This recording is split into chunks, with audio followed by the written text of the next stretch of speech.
Praise the Lord. आप सब लोगों का एक बारी फिर से हार्दिक अभिनंदन है कि आप परमेश्वर के नाम से आज यहाँ पे इकट्ठे हुए। इवन जो लोग ऑनलाइन हमारे साथ जुड़ते हैं उन लोगों का भी स्वागत है। परमेश्वर के नाम से आप फिर से आज संडे के दिन बरकतों की बारिश के लिए परमेश्वर के भवन में इकट्ठे हो चुके हैं। आप सब लोगों का स्वागत है।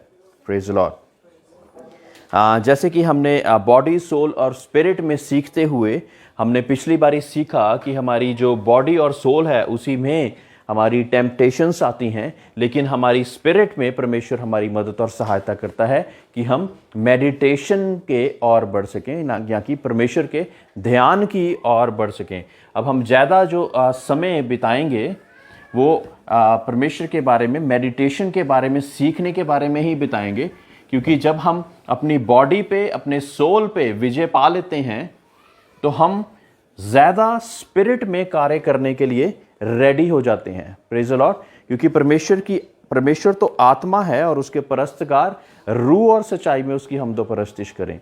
तो अगर हम ज़्यादा आत्मा में रहेंगे तो क्या होगा, हम परमेश्वर की भक्ति में या परमेश्वर की मेडिटेशन में बढ़ सकेंगे। Praise the Lord.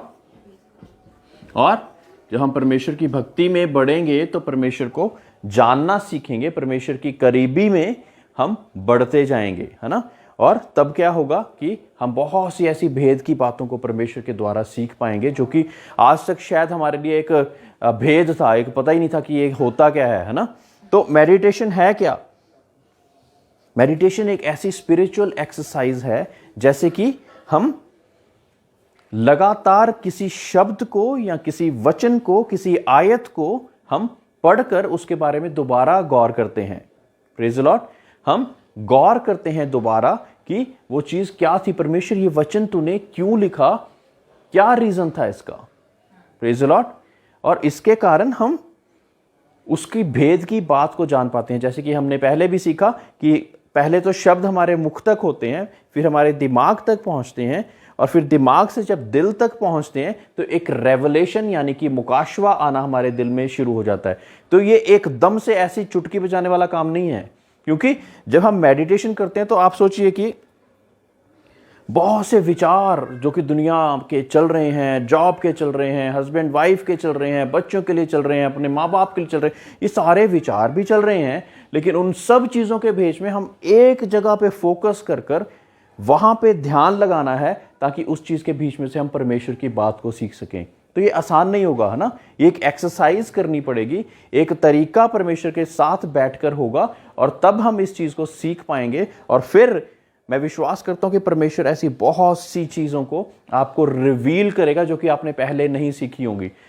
For example, अगर आपने सिर्फ वर्स पढ़ी है कि गॉड इज़ लव, तो गॉड इज़ लव, आपने ये सिंपल वर्स पढ़ ली, कभी गौर ही नहीं करा कि गॉड इज़ लव ऐसे क्यों बोला गया है ना। तो जब आप उसके बारे में सोचते रहेंगे और मेडिटेट करेंगे तो परमेश्वर बोलेगा कि हाँ भाई, प्यार है क्या चीज़, ऐसी कौन सी चीज़ है जो कि परमेश्वर के कैरेक्टर और प्यार के बारे में हमें सिखाती। तो ऐसी बहुत सी चीज़ें परमेश्वर आपको रिवील करेगा, है ना। वो अगापे लव के बारे में रिवील करेगा, वो अपनी सेक्रीफिशियल लव के लिए रिवील करेगा, वो अनसेल्फिश लव के लिए रिवील करेगा, और आपको वो भी बताएगा कि ये चीज़ें क्या मेरे जीवन में पाई जाती हैं कि नहीं जाती। तो उसकी आप गहराई में बढ़ते गए, है ना। वो वहीं पे नहीं रुक गए, लेकिन उस पर अगर हमने गौर ही नहीं करा तो क्या हुआ, वो सिंपल यहीं पे ख़त्म हो गया। तो इसकी एक स्टेज हमारी क्या होती है, रीगर्जिटेशन स्टेज। जैसे कि मैंने पहले भी बताया था, रीगर्जिटेशन स्टेज होती है। उसमें क्या होता है कि हम, जैसे कि गाय जुगाली करती है ना, वही वाला चक्कर है कि एक चीज़ को हमने सुबह पढ़ लिया, और फिर हमारे पास जब बाइबल नहीं भी है तो जब भी हमें फ्री समय मिला हमने उसको दोबारा उस पे गौर कर उसको च्यू करना शुरू करा कि परमेश्वर क्या मतलब था इसका ना। वो रीगर्जिटेशन स्टेज है। Praise the lord. तो ये रीगर्जिटेशन स्टेज में रोमन्स 12 में क्या लिखा है, be not confirmed to the mind but be transformed by renewing of your mind. अपने मन को नया करने के बारे में यहाँ पे बात हो रही है, ताकि हम मेडिटेट करें और परमेश्वर की द्वारा अपनी लाइफ को ट्रांसफॉर्म होते हुए देखें। ये रोमियो 12 का वो है इसकी रेफरेंस आप चेक कर सकते हैं जब भी आप घर जाते हैं। इसी के साथ हम यहोशू 1:8 हमने पढ़ा था। यहोशू 1:8 में क्या लिखा था? फटाफट से कोई पढ़ देगा।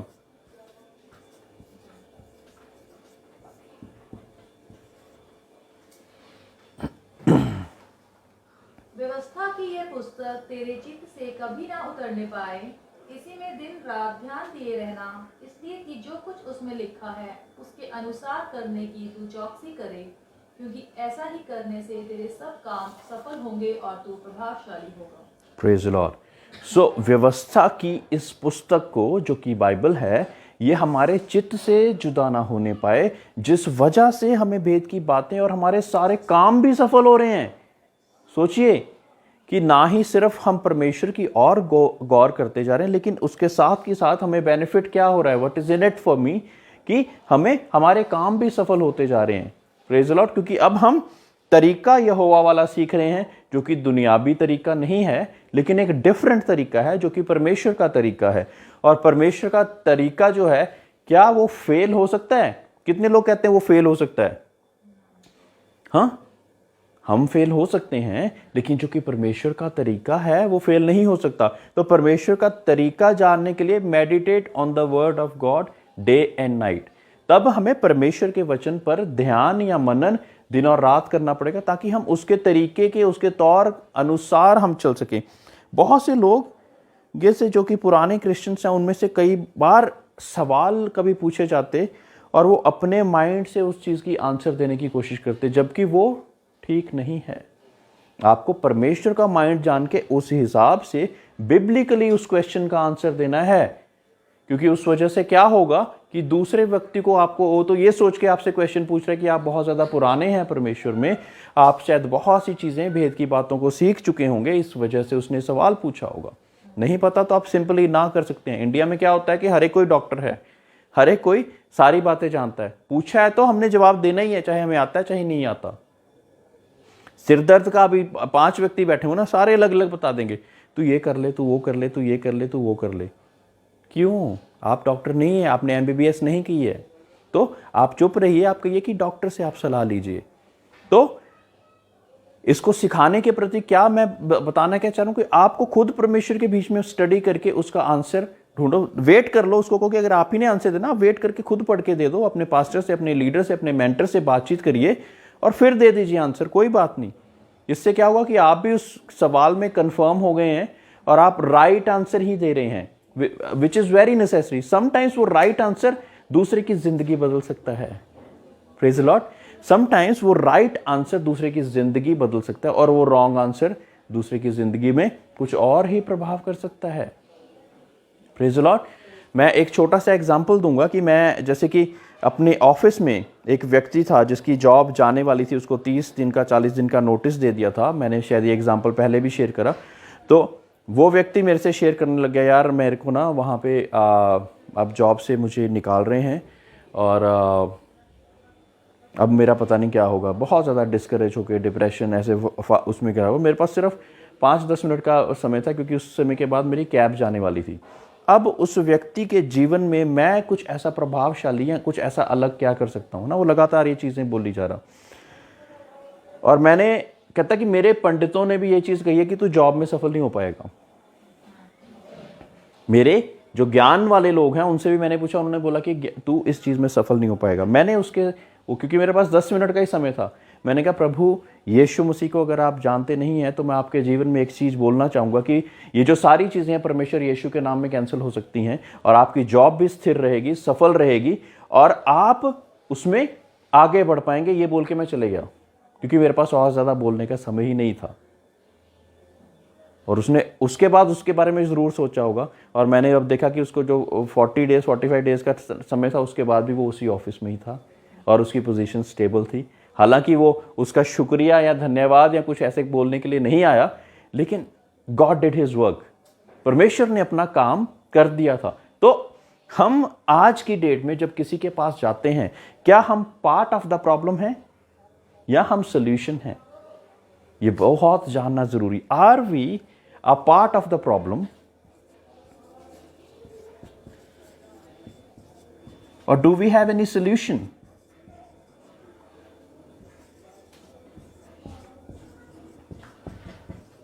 Praise the Lord.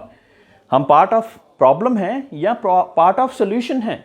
Part of solution कैसे हो सकते हैं? प्रभु यीशु मसीह के द्वारा, परमेश्वर यीशु मसीह के शब्दों के द्वारा, वो पॉजिटिव शब्दों के द्वारा जो कि परमेश्वर ने जिस वजह से मेरी जिंदगी को बदल दिया, वो आपकी जिंदगी को भी बदल सकता है। Praise the Lord, praise the lord. तो नेक्स्ट स्टेज जो है हमारी, वो डाइजेशन और अंडरस्टैंडिंग स्टेज है। मेडिटेशन के अंदर ही है अभी हम, ठीक है। जो नेक्स्ट स्टेज है वो हमारी डाइजेशन एंड अंडरस्टैंडिंग स्टेज है। डाइजेशन को क्या हिंदी में क्या कहते हैं? पचाना, है ना? पचाना कहते हैं।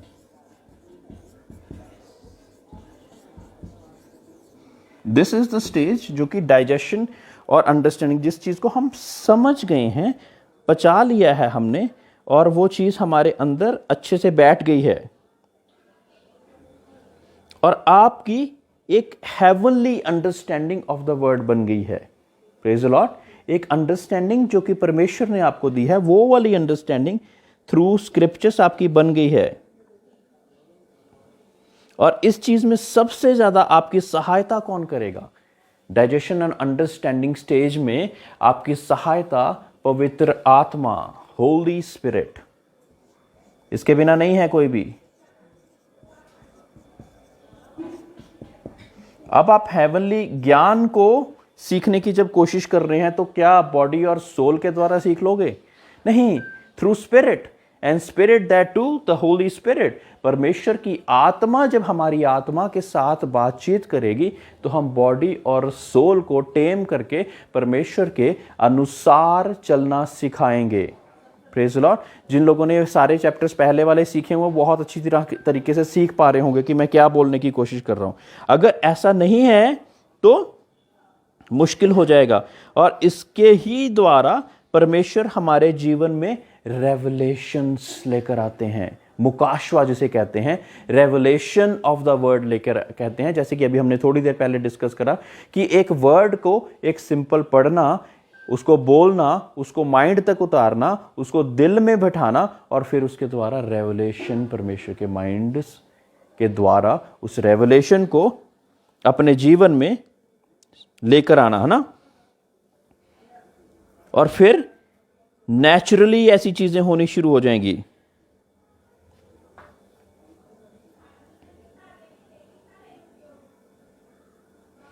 बहुत सी बार हम कुछ परमेश्वर के वचनों को बहुत देर से पढ़ रहे हैं, उसको समझ ही नहीं पाए होंगे क्योंकि एकदम से हमने पढ़कर ऐसे ही छोड़ दिया था।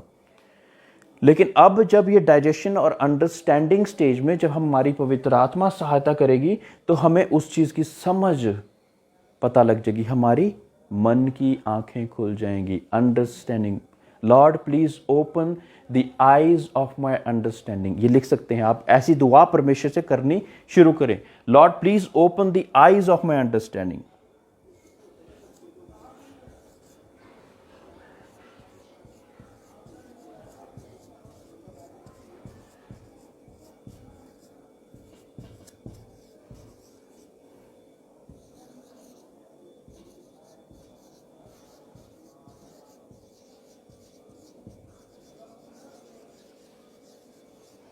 परमेश्वर की पवित्र आत्मा के बिना, परमेश्वर की उस आंखों को, मन की आंखों को खोले बिना इस स्टेज से हम आगे नहीं बढ़ पाएंगे। पवित्र आत्मा ही है जो कि हमें इस स्टेज तक पहुंचाती है और फिर हम आगे बढ़ते हैं। कुछ लोग, जैसे हम कहते हैं कि रिपेंटेंस पे ही रुके हुए हैं, बैप्टिज्म तक ही नहीं पहुंचे हैं। कुछ लोग होली स्पिरिट पाने के बाद एक शब्द मिल गया, वहीं पे रुक गए, आगे नहीं बढ़े। मेरे प्रियो, परमेश्वर समुंदर है और जो भूखे और प्यासे हैं वही तृप्त किए जाएंगे। जो भूखे और प्यासे नहीं, हम कल भी बात कर रहे थे कि जो भूखे और प्यासे नहीं हैं वो तृप्त कैसे किए जाएंगे? वो तो अपने आप को पहले से तृप्त समझ रहे हैं। जितना आप हम पढ़ेंगे परमेश्वर के नाम से, आपको लगेगा कि कुछ मुझे और जानने की जरूरत है, मुझे और जानने की जरूरत है, मुझे और जानने की जरूरत है। तब आपके जीवन में मुकाशवे और सारी चीजें आनी शुरू होंगी। और आपने, जब तक आपके जीवन में मुकाशवा किसी वचन का नहीं आ रहा, तब तक आपने रुकना नहीं है। Praise the lord. जब तक वो वचन का मुकाशवा आपको मिलना नहीं शुरू हुआ तब तक हमने रुकना नहीं है, पहले ही नहीं रुक जाना।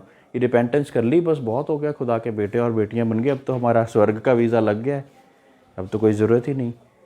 This is just the beginning, this is just the beginning of excitement and a life with Jesus. Praise the lord.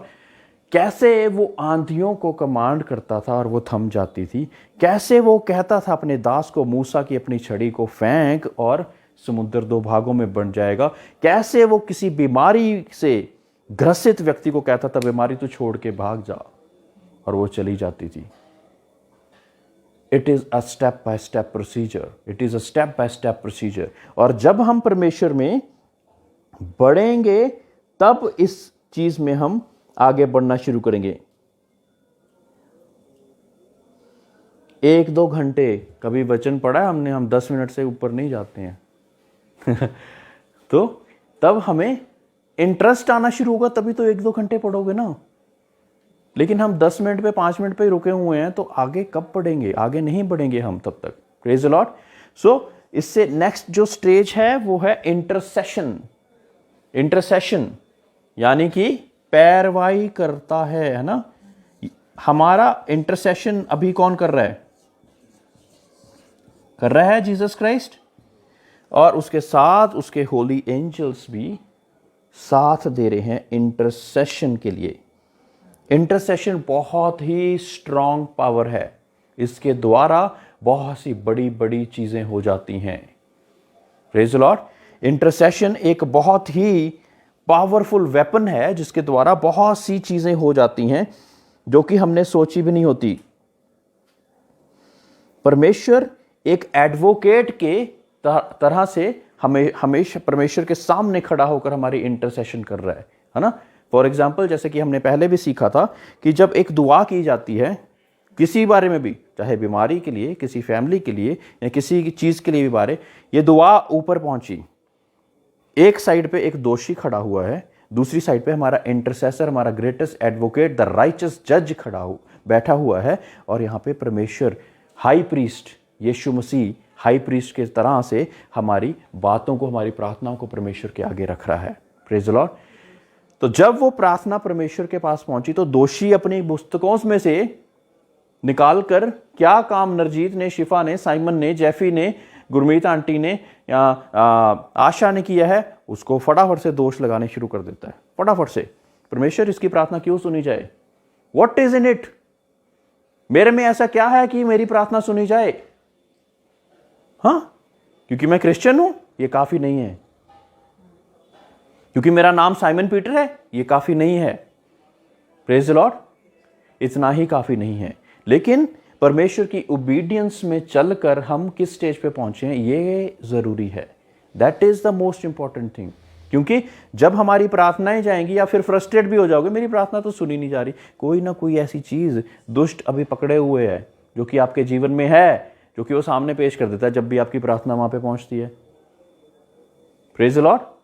जब भी आपकी प्रार्थना वहां पे पहुंचती है, वो साथ के साथ ये कहता है, यार इसके जीवन में ये गुनाह चल रहा है परमेश्वर, आप तो खुद कहते हैं गुनाहगारों से आप नफरत करते हैं, आप पाप से नफरत करते हैं, पापी की दुआ कहां से सुन रहे हैं आप? तो ऐसे लगातार कभी कोर्ट में जाएंगे ना, तो आप देखना कि वो सीन कैसा होता है ना। जज एकदम बिल्कुल न्यूट्रल माइंड होके बैठा होता है, एकदम न्यूट्रल माइंड होके जज बैठा हुआ है। इधर से वकील अपनी चीजें पेश कर रहा है, दूसरी से हमारा वकील है वो हमारी चीजों को पेश कर रहा है ना। अब जीतेगा कौन? जिसका पलड़ा भारी होगा। पलड़ा भारी आज हमारा पापों का है या परमेश्वर की बातों का है, परमेश्वर के वचनों का है? मेरे प्रियो, परमेश्वर यीशु के द्वारा आपकी सारे पापों की मुक्ति है। अगर आपके पाप अर्गमानी रंग के भी हों तो भी वो बर्फीनाई श्वेत बन सकते हैं, लेकिन उसकी माफी मांगी कि नहीं, कभी ना कभी आपको किसी चीज का रियलाइज हुआ कि नहीं हुआ, वो जरूरी है ना। तब परमेश्वर यीशु मसीह साथ के साथ, ये देखो ही ऑल्सो ब्रिंग्स, ये देखो इस बंदे ने तो इसकी माफी मांग चुका है, परमेश्वर तूने बोला मेरे लहू के द्वारा, मेरी कुर्बानी के द्वारा तूने इसको शुद्ध कर दिया है। आंसर आ गया। और वहीं पे अगर कुछ ना कुछ रह गया है तो वो भी अपनी तरफ से पूरी कार्रवाई करता रहेगा। हमने कुछ भी ऐसा रहने नहीं देना है। Praise the lord. परमेश्वर से बहुत से कम लोग हैं जो कि आशीषों के अलावा ये पूछते हैं कि परमेश्वर कोई ऐसी चीज मुझ में पाई जाती है अभी भी कि जो ठीक नहीं है। सुना कभी ऐसा? प्रॉफिट्स, दास, सब लोग चंगाइयां, हर एक चीज पाने के लिए फटाफट से दौड़ रहे हैं, बड़ी बड़ी मीटिंगें, बहुत कुछ हो रहा है। लेकिन कभी किसने ये किसी प्रॉफिट से भी पूछा है कि प्रॉफिट साहब आप मुझे ये चीज बताइए, मेरे में परमेश्वर के जीवन में चलने में मुझ में क्या कमी पाई जाती है? कोई ऐसी चीज है कि जो अभी भी मेरे जीवन में चल रही, जो कि परमेश्वर को नहीं पसंद? नहीं। जिसके जीवन खराब होते हैं ना, वो प्रॉफिट के पास ही नहीं जाते। वो कहते कि भाई गलत ना बोल दे, कुछ ऐसी कोई भेद की बात ना बोल दे, सबको पता लग जाएगा कि मैं ऐसा हूं। Praise the Lord.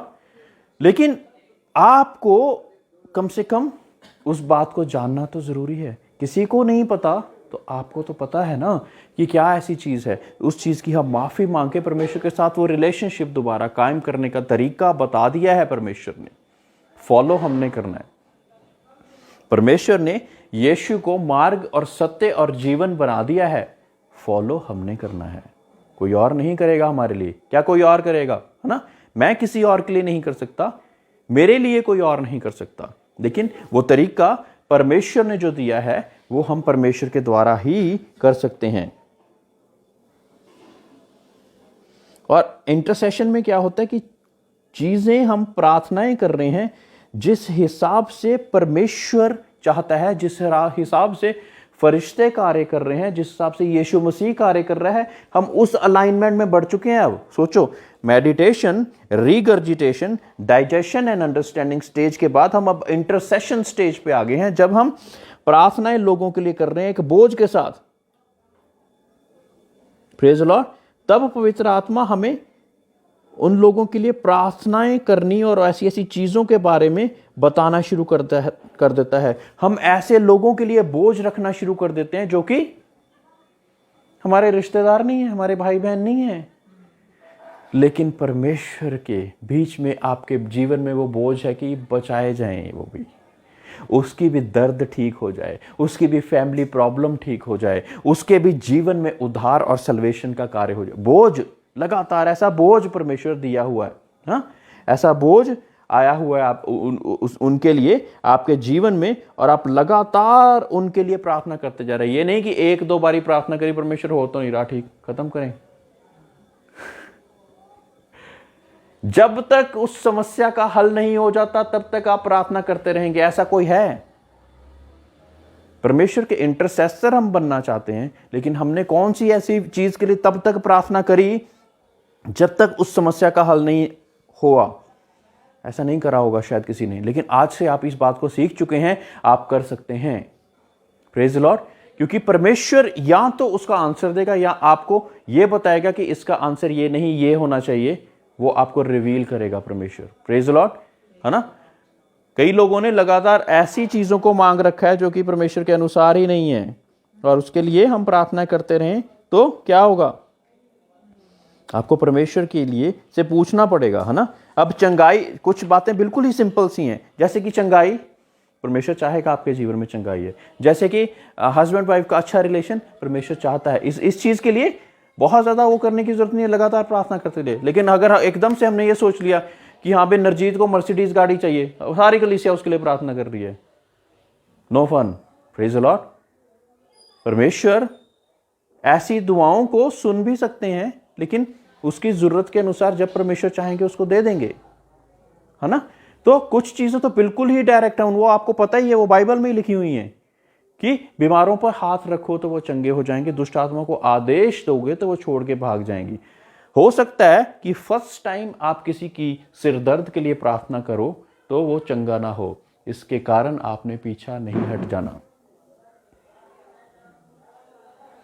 आप मसीही हैं, आप बिलीवर हैं, and what is a believers authority आपको पता होना चाहिए। मेरे प्रियो, मैं इस बात को बोलना चाहूंगा कि 200 व्यक्तियों की कलीसिया में हो सकता है 10% विश्वासी निकले उसमें से जो कि इस बात के अनुसार ठीक ठहरते हैं कि विश्वासियों में ये चिन्ह पाए जाएंगे कि वो बीमारों पे हाथ रखेंगे तो वो चंगे हो जाएंगे, दुष्ट आत्मा को आदेश देंगे तो वो छोड़ के भाग जाएंगी, है ना। ऐसे हो सकता है कि हो सकता है 10% भी ना मिले। 200 का 10% कितना हो गया? 20 लोग। पूरी कलीसिया है, पता नहीं 40 सालों से चर्च जा रहे हैं, लेकिन विश्वासी बने क्या? इस हिसाब से तो वो विश्वासी नहीं है। Praise the Lord. इस हिसाब से तो वो विश्वासी ही नहीं है, क्योंकि उन्होंने ऐसा कभी प्रैक्टिस ही नहीं करा, ऐसी चीज को कभी प्रैक्टिस ही नहीं करा कि उसके जीवन में ऐसा कुछ हो। Praise the lord. तो इंटरसेशन में you are engaging with the sadness of others. Praise the lord. लोगों को जिस बात का दुख है ना, उस बात में आपको भी दुख हो रहा है। और दुख इतना नहीं कि आप खुद डिप्रेशन में चले गए। No, you are a warrior. You are praying till the time the sorrow has gone away. Praise the lord. जब तक वो सॉरो उसके जीवन से चला गया नहीं, तब तक आप उसके लिए प्रार्थना कर रहे हैं ताकि वो चीज ठीक हो जाए। कई बार परमेश्वर आपको रुलाता है किसी के लिए। ये इंटरसेशन के पार्ट में परमेश्वर किसी के लिए आपको रुला रहा है कि परमेश्वर इसकी जिंदगी ठीक कर, ये नहीं, ऐसा मैं नहीं देखना चाहता इसको। और जब तक आपके जीवन में प्रार्थना करते करते पीस ना आ जाए, सोचो कि तब तक आंसर नहीं मिला है। when you get the peace inside you, वो शांति आ जाएगी अपने आप से, तब आप सोचे कि वो प्रार्थनाओं का आंसर हो चुका है, खुदा उसका आंसर दे चुका है। वो इंटरसेसरी बर्डन परमेश्वर की ओर से आएगा। इंटरसेशन के अंदर आपका इंटरसेसरी बर्डन भी होगा। ठीक है, इंटरसेसरी बर्डन भी लिख सकते हैं इसके नीचे। वो इंटरसेसरी बर्डन परमेश्वर की ओर से आपके बीच में आएगा। And when that burden is lifted up, जब वो बर्डन आपके जीवन से उठा लिया जाएगा, तो आपके भी जीवन में बहुत सी शांति आ जाएगी, अपने आप से वो शांति आ जाएगी। इसका मतलब क्या होगा कि आपको उस बात का परमेश्वर स्पिरिचुअल रियल्म में आंसर दे चुके हैं। प्रेज़ द लॉर्ड, है ना। स्पिरिचुअल रियल्म में चीजें अलग तरीके से होती हैं, फिजिकल उसमें अलग तरीके से होती हैं। बहुत सी प्रार्थनाओं का आंसर परमेश्वर स्पिरिचुअली आंसर दे चुके हैं, लेकिन फिजिकली मैनिफेस्ट नहीं हुआ है। Praise the lord. तो बहुत जरूरी कि उसको फिजिकल फॉर्म में हमारी आम मर्तबा जीवन में उसको लेकर आना। ठीक है, एक एग्जांपल देना चाहूंगा कि एक मिशनरी को परमेश्वर ने एक बर्डन एकदम से, मैं कल रात को दिन को किसी भी समय पे एक बर्डन देके प्रार्थना करने के लिए बोला किसी के लिए, और वो लगातार प्रार्थना करी जा रहा है। और पता लगा कि जो जिस व्यक्ति के लिए प्रार्थना कर रहा है वो एक शिप पे सवार है जहां पे बहुत ज्यादा बड़ा तूफान आ चुका था। और थोड़ी देर बाद उसको, काफी घंटों की प्रार्थना के बाद उसको वो शांति मिल गई। उसको नहीं पता क्या हुआ है, लेकिन वहां पे तूफान थम चुका था, शिप नॉर्मल सेलिंग कंडीशन में आ चुकी थी। क्या आपके भाई बहन के लिए, आपके पास्टर के लिए कभी आपको कोई ऐसा बर्डन आता है कि हम उसके लिए, इस विषय के लिए प्रार्थना करें, इस विषय के लिए? वो बर्डन परमेश्वर देंगे आपको, इस विषय के लिए प्रार्थना करें, और हम लगातार उस बारे में प्रार्थना करते रहें जब तक वो उस कंडीशन से बाहर ना आ जाए, वो चीज सॉल्व ना हो जाए। क्योंकि इंटरसेशन के द्वारा एक फोर्स है जो कि एक्ट कर रही है, एक फोर्स है जो कि एक्ट कर रही है। लगातार कुछ पावर्स हैं जो उस चीज को रोकने की कोशिश कर रही हैं, लेकिन आपकी प्रार्थना लगातार चली जा रही है, और वो एक समय पे वो आग बन रही है, उसको कोई नहीं रोक सकता। Praise the Lord. एक समय पे वो ऐसी आग बन जा रही है जिसको कोई भी नहीं रोक सकता है। And when we are praying as 2 or 3 या उससे ज्यादा लोग मिलकर, तो एक इंटरसेसरी क्लाउड बना देते हैं हम। Praise the Lord. एक बादल, ऐसा प्रार्थनाओं का ऐसा बादल बना दिया हमने। जैफी भी प्रार्थना, आशा, शिफा, गुरमीत आंटी, नरजीत, मैं लगातार एक विषय के लिए जब प्रार्थना करते तो एक क्लाउड बन जाता है। ठीक है, यहां पे एक व्यक्ति प्रार्थना कर रहा था, आप 10 लोग, 20 लोग, 1000 लोग एक ही चीज के लिए प्रार्थना कर रहे हैं, तो क्या होगा? उस क्लाउड को फिर कोई भी रोक नहीं पाता है। एक एग्जांपल देना चाहूंगा। एक मूवी थी ग्लैडिएटर, ऐसे करके एक वो वॉर में जाके ना ऐसी चीज वो बना देते थे ताकि जितनी भी आर्मी के वो होंगे ना अटैक्स को, उस हिसाब से उसको रोक सकें। सो you are prayer warriors, you are intercessors, you are having a strong power only if you are sitting in the presence of the Lord, only if you are meditating, only अगर हमने अपनी बॉडी और soul को टेम कर लिया है ताकि spiritually परमेश्वर के साथ बातें कर सकें, स्पिरिचुअली परमेश्वर में ऐसी जगह पे बढ़ सकें जो कि परमेश्वर ने हमारे लिए बनाई है, तब गवाहियां बननी शुरू हो जाएंगी। Praise the lord. That is how the testimonies of breakthroughs are made. ठीक है, तब टेस्टिमनीज बननी शुरू हो जाती हैं, ऐसी टेस्टिमनीज जो कि शायद काफी सालों से किसी का कोई काम ही नहीं हो रहा, परमेश्वर ने जो लगातार प्रार्थना करी हो गया, 2-3 घंटे लगातार आशा प्रार्थना ही करी जा रही है, परमेश्वर ने उसका चेहरा दिखा दिया, वहां पे ये चीजें यहां तक परमेश्वर दिखा देगा कि वहां पे हो क्या रहा है, लेकिन हम बैठे तो सही। परमेश्वर आपको उस रेल्म में लेके जाना चाहता है। वो कोई पादरी, कोई प्रॉफिट, कोई उसी का ही काम नहीं, आपको भी परमेश्वर आगे ले जाना चाहता है। परमेश्वर ने क्या कहा कि तुम दूध पीते ही बच्चे अभी तक हो, मैं तो तुम्हें चाहता था कि तुम मांस मच्छी भी खाओ, मतलब कि आप और भी परमेश्वर की गहरी बातों को जानो, और भी गहराइयों को जानो। इतने सालों से हम आगे ही नहीं बढ़े, हमारा अभी भी टाइम 5 मिनट 10 मिनट ही है परमेश्वर के साथ, तो कैसे जानेंगे परमेश्वर को? परमेश्वर तो पवित्र है और उसके परस्तगार रूह और सच्चाई में उसकी हम तो परस्तिश करें। जब बॉडी और सोल के बीच में आप चल रहे हैं तो ज़्यादा रूह वाली बातें कर ही नहीं रहे हैं, तो सारी बातें बॉडी और सोल को ही सेटिस्फाई करने वाली चली जा रही हैं। तो आप कैसे सोच सकते हैं कि परमेश्वर के मुकाशवे में, परमेश्वर के वचन में हम बढ़ गए हैं? एक बहुत ज़्यादा ज़बरदस्त वेपन है मेडिटेशन का, वो है प्रेज एंड वर्शिप। यरीहों की दीवार कैसे ढाई गई थी? 7 दिन तक लगातार प्रेज एंड वर्शिप के साथ वो घूमते रहे, उस दीवार के साथ आसपास घूमते रहे, और वो दीवार अपने आप ढह गई। क्या हम ऐसी प्रेज एंड वर्शिप कर रहे हैं मेरे प्रियो? शब्दों से, म्यूजिक से, ये सारी चीजों से हमें बहुत अच्छा कुछ आता होगा, लेकिन are we connected to heaven when we are worshipping? Are we getting the people connected to heaven when we are worshipping? मेरे प्रियो, कितने म्यूजिशियंस, कितने लोग जो कि अपने आप को वर्शिपर कहते हैं, ऐसा नहीं कर रहे होंगे। Heaven is not getting connected, what is the use of your worship? I am very direct, I am sorry, you are not getting connected to lord. आप परमेश्वर के साथ आसमान को जमीन पर उतारने वाले नहीं बन रहे, तो वो प्रेज एंड वर्शिप, तब तो फिर एक भी सॉन्ग गाया जाएगा ना, वो ही सॉन्ग लगातार चलता जाएगा, और उसी सॉन्ग में आप आंखें बंद करेंगे, परमेश्वर के फरिश्ते आपको दिखने नजर आ जाएंगे। आंखें बंद करेंगे, लोगों की सिकनेस चंगी होती जाएगी। आंखें बंद करेंगे तो बहुत सी ऐसी चीजें होती जाएंगी। That kind of praise and worship. जो वर्शिपर्स हैं उनको वहां तक पहुंचना है ना। हमने गिटार बहुत अच्छी बजानी सीख ली, कॉन्गो, बोंगो, बाकी म्यूजिक इंस्ट्रूमेंट्स बहुत अच्छे बजाना सीख ले, आवाज पे हमने ध्यान देना सीख लिया। अब हमने हेवन से कैसे कनेक्ट होना है ये भी सीखना है। Praise the lord. How can we connect to heaven? How can we connect to the atmosphere of heaven? परमेश्वर का जो एटमोस्फेयर है उसके साथ हम कैसे कनेक्ट होंगे, बहुत ज्यादा जरूरी है ना। लिख लिया आपने praise and worship under meditation, है ना। तो हम जो लास्ट चीज हम कवर करने जा रहे हैं, preaching and teaching. Praise the Lord. Preaching and teaching ये भी मेडिटेशन के अंडर ही है। Without meditation I can not preach, I can not teach, क्योंकि मेरे पास वो मुकाशवा ही नहीं होगा सीखने का और सिखाने का। मैं तब तक सिखा नहीं सकता जब तक मैं खुद ना सीखूं। Praise the Lord.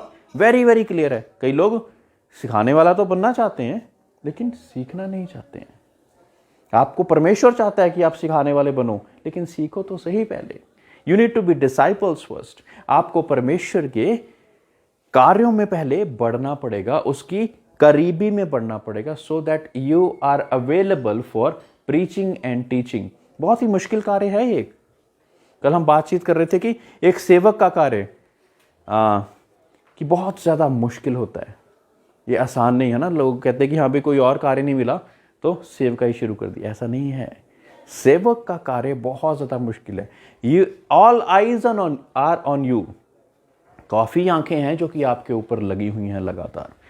आप 100 बार किसी के साथ प्रार्थना करके उसके लिए अच्छाई की प्रार्थना करेंगे तो कभी एक बारी उसका बर्थडे या एनिवर्सरी भूल गए तो इल्ज़ाम धड़ा आएंगे, and you still have to bless them.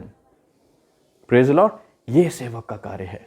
फिर भी आपको उनके लिए प्रार्थना ही करनी है। बहुत सी चीजें सिखाने के बाद 100 बार भी एक व्यक्ति गलती ही करता जा रहा है, still you need to have that kind of patience. आसान नहीं है काम। You are in the body and soul as well.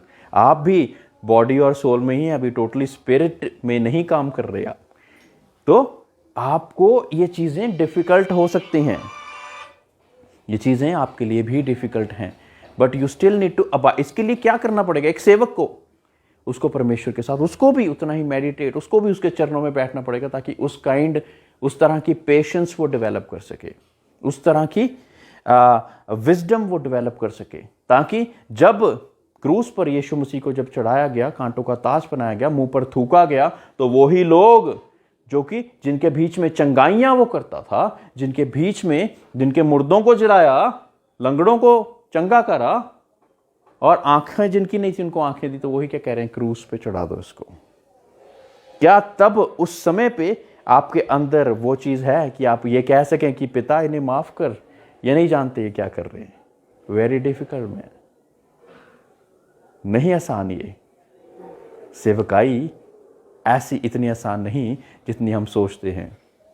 मेरे प्रियो, परमेश्वर के नाम से जब हम ऐसी चीजों को करना शुरू करें तो परमेश्वर हमें बढ़ाता जाएगा। स्टेप बाय स्टेप प्रोसीजर है ये। एकदम से चुटकी बजाकर एक कैरेक्टर, एक नेचर जो कि 10, 20, 30, 40 साल जो भी आपकी उम्र हो तब से जो डेवलप करा हुआ वो कैरेक्टर एकदम से चेंज नहीं होगा। It needs time, it needs time, it needs time, और तभी वो चीज़ें बदलनी शुरू होंगी। प्रोफेसी का वरदान, बहुत से लोग प्रोफेसी करना चाहते हैं, प्रोफेसी करना चाहते हैं, लेकिन वर्ड ऑफ गॉड नहीं बोलना चाहते, क्योंकि प्रोफेसी जब करेंगे तो लोग अट्रैक्ट होंगे और उनको बहुत बड़ा आदमी कहेंगे, लेकिन प्रोफेसी के द्वारा जीवन अगर बदल रहा है तो वो अच्छा है। वचन के द्वारा जीवन बदलता है, हीलिंग मिरेकल्स के द्वारा वो लोग अट्रैक्ट होते हैं, प्रोफेसी के द्वारा भी लोग अट्रैक्ट होते हैं, लेकिन जीवन किसने बदलना है? वचन ने। Praise the lord. तो अगर प्रोफेसी होती जा रही है और वचन ही नहीं हो रहा तो क्या हो रहा है वहां पे? कुछ तो कमी है, कुछ तो कमी है। वचन के द्वारा परमेश्वर ने सारी सृष्टि की रचना करी। वचन के द्वारा हीलिंग्स, प्रोफेसी और तमाम गिफ्ट्स में एक प्रचारक, एक सेवक ऑपरेट करता है, लेकिन अगर वचन ही माइनस कर दिया जाए, खोखलापन सा हो जाएगा। Praise the Lord. एक खोखलापन सा हो जाएगा। बहुत जरूरी कि हम वचन के साथ ये सारी चीजों को करें। जीवन नहीं बदला, लेकिन उसने ये बता दिया कि मेरे पर्दे लाल थे, मेरे घर में बाथरूम का दरवाजा इस साइड खुलता है, ये उसने बता दिया। मेरा जीवन नहीं चेंज हुआ, क्या फायदा? मेरे प्रियो, आपका जीवन सबसे ज्यादा खुदा बाप इंटरेस्टेड किस चीज में है? आपके जीवन में, ताकि आप परमेश्वर के पास पहुंच सको। इसी कारण तो उसने यीशु को भी भेजा। Praise the Lord. इतनी बड़ी कुर्बानी जो कोई नहीं दे सकता था, इसी कारण उसने यीशु को भी भेजा, ताकि हमारा जीवन बदल जाए। उद्धार करता भेजा, हमें उद्धार मिल सके। Praise the lord. तो बहुत ज्यादा जरूरी कि हम इस चीज पे ज्यादा कंसंट्रेट करें कि हमारे जीवन बदल रहे हैं कि नहीं, और उसके बाद क्या हम किसी के जीवन की ब्लेसिंग का कारण बन रहे हैं कि नहीं। आप ही तक काफी नहीं है, खुद बचना काफी नहीं है, औरों को बचाना होगा, है ना। एक दो बातें नहीं, लेकिन सब कुछ परमेश्वर चाहता है बदले आपका। एक एक करके ही होगा। अगर हमारा स्टार्ट ही नहीं होगा तो हम फिनिश में कहां पहुंचेंगे। Praise the lord. परमेश्वर इन वचनों के साथ आपको बरकत दे, और मैं सोचता हूं कि इतना ही आप डाइजेस्ट कर पाएंगे, and we will study more about it when we meet next. आप ऑनलाइन उसको बंद कर सकते हैं। खुदावंद आप सब लोगों को बरकत दे। परमेश्वर में बढ़ते जाइए और B victorious always in Jesus name.